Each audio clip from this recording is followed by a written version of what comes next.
Hozir har bitta yuzingizga отдельно tonalkani ko'rsataman, чтобы sizlar ishlatganingizda yuzingizga to'g'ri tushishi uchun.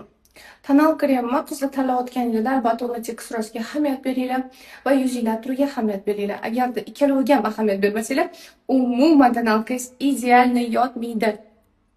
Masalan, Chanel Malibu Foundationi quruq yuzlar uchun mos keladi. Yog'li yuzlarda birozgina yaltirab qolishi mumkin. Quruq yuzlarga men tavsiya qilgan bo'lardim. Agarda misol siz bu tonalka qimmatli qilsa, mana bu tonalkani ishlatib ko'rsangiz bo'ladi. Birinchidan hamma nuqsonni yopadi. Bu hamma yuzga tushadi. Ya'ni yog'likka ham, quruqga ham tushib ketaveradi va tarkibida SPF bor. Haqiqatda yaxshi tonalka.